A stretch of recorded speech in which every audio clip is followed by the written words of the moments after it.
The final game is St. Peter's. Will they spoil the Dream Duke UNC matchup against North Carolina? This is the time where UNC knocks off St. Peter's. Now, I think St. Peter's will keep this game close. They've been pressing. Last game against Purdue, Purdue's size. Everybody thought there was no way they were going to be able to beat the front three tandem over there in Purdue. Well, they shut down the front three tandem, and defensively, they kept it under 70. If St. Peter's keeps this game under 70, they beat UNC. But I don't think they will. I think UNC proved against Baylor, a very good offensive team. Even though with the injuries they had, Baylor did come back. They did score 19 points consecutively with 5 minutes left of the game.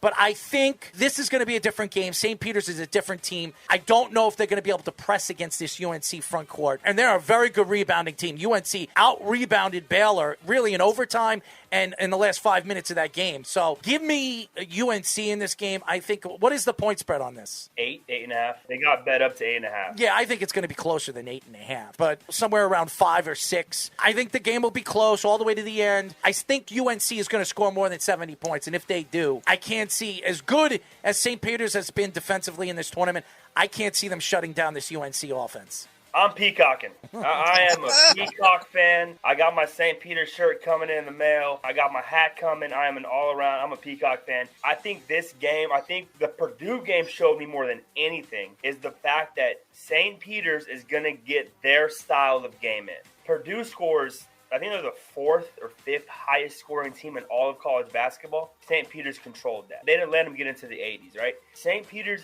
and UNC, same type of matchup. UNC's going to want to get out ahead and run, throw it down your throats.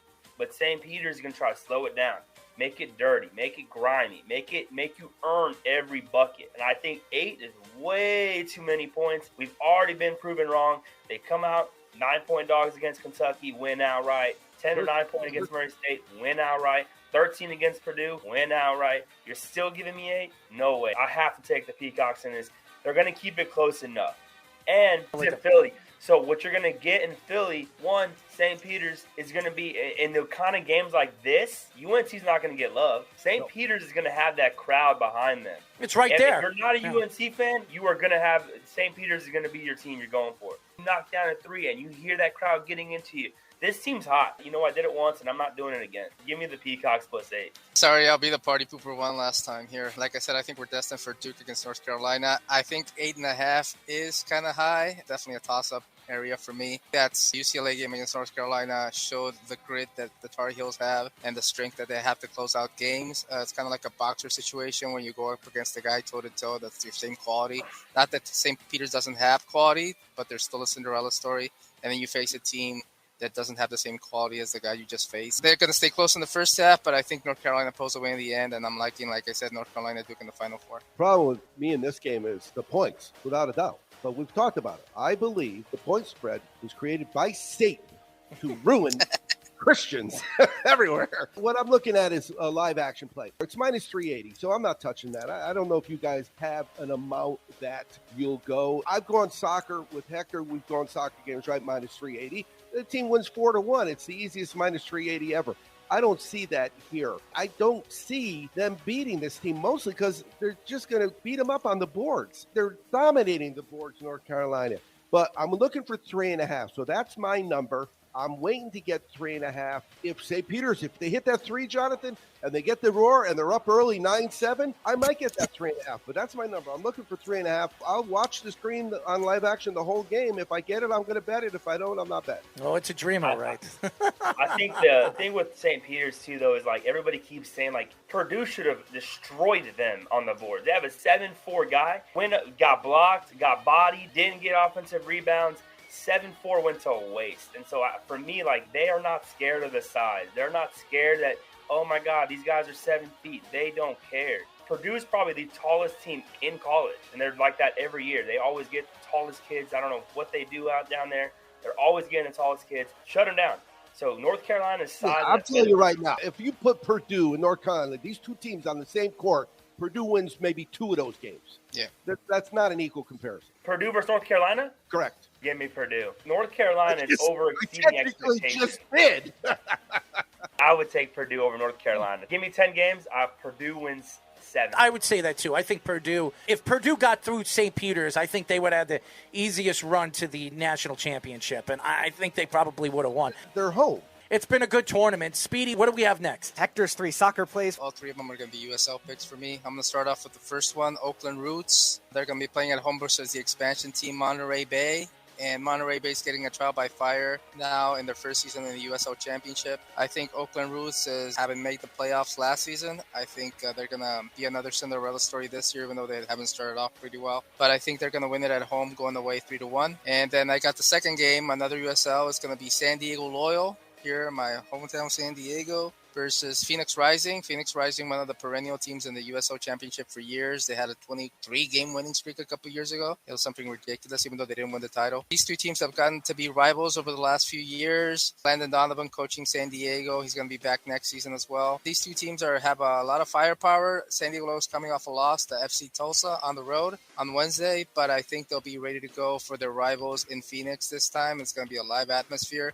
And I do think this time San Diego Low is going to pull it out on a close 1-2-1. And my final pick, the third one, it's going to be an interesting one, actually, because these teams, they're not very well known per se, but in California they are. Sacramento Republic, they actually lost to San Diego Low in their previous game, and they got some good players this year. They're trying to make the playoffs. They just missed the playoffs last year. They're going to be playing at home. They're going to be playing actually against FC Tulsa, the team that just played San Diego Loyal.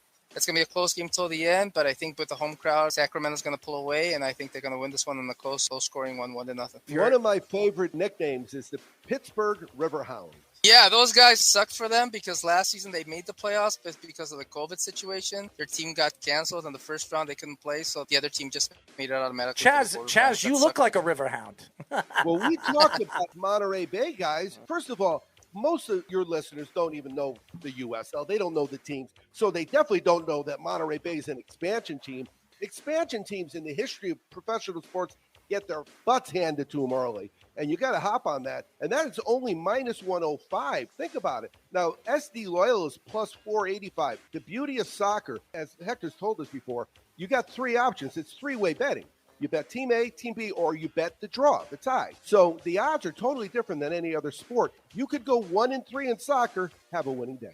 Chaz, I know you said Wes sent you some hockey plays. Here's what he said. Wes says that tonight, right about now, Toronto, the team total, you want to look at it. He's going to be on 3.5, and if it dips to 2.5. And as you know, with Wes, when he talks about dip, it's no different than what I'm talking about with North Carolina. I'm not giving St. Peter's any points if I don't have to. They're just crazy good.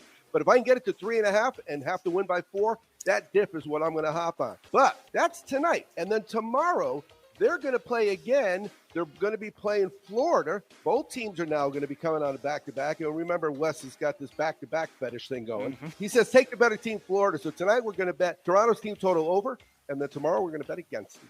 And I'll tell you this, Wes's hockey picks are dead on. I think he's hit on every single one of his hockey picks on Moneyline Mania. It's unbelievable. And if you haven't checked out Black Hawk West. But remember, on Thursdays when we do live, we'll hop on those first period bets, and we'll go to break. We'll do 3 minutes of spots. We come back, we already won. That's why you got to bet. What's going to happen is I don't bet on sports. I was telling John, I don't bet on sports. I told Speedy the other day, I said, you know what? I might just play DraftKings and bet on everything West picks and see if I'll win. And that usually means I'm going to lose. I've had guys that were 9-0. Who do you like in the next game? Sure enough, that's their first lose.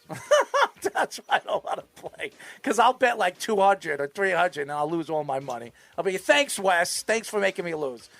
So I don't bet on it. John, you're very well known in Wes's conversations. He says that he listens to what you say, the way you make your picks, because you're dead on a lot of your picks, too. You can find Jonathan on Vegas Insider. They don't just put anybody on Vegas Insider, guys. You got to earn the right to be on Vegas Insider.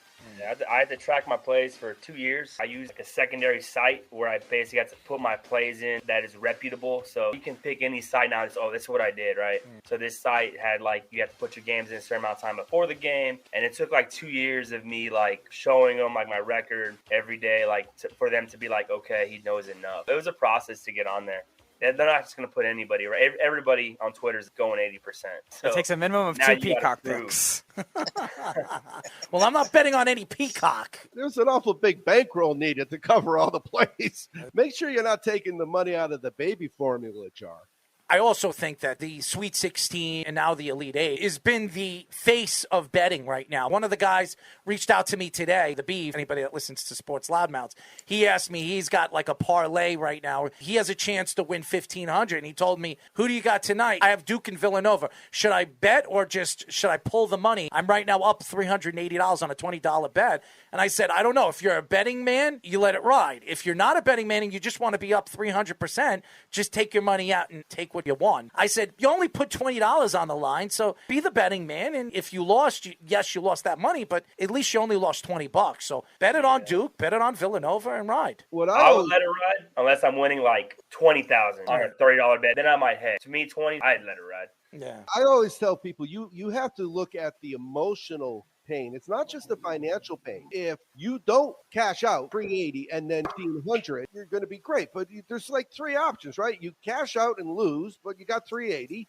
You don't cash out and lose, and you're kicking yourself. So you got to weigh those emotional things. It's so fun. And by the way, you guys are great. Everybody that's listened to this segment tells me, Wes, Chaz, John, Hector, Mo, who's been on the show at least once, you guys have been great. What do you got up there, Chaz? His crew. You're turning into Dick Cheney. You're just showing like paperwork now, dude. Like, what the hell?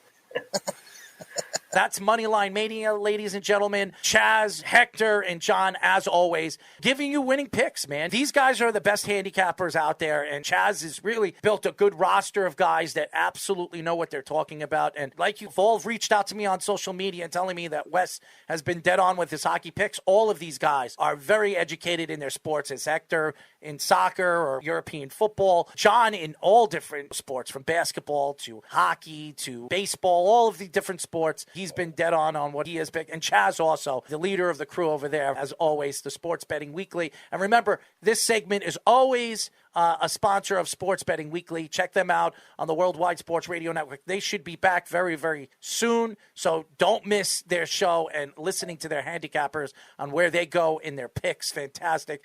Chaz, thank you for joining us. John, Hector, thank you for joining us. Always Thank you for having us.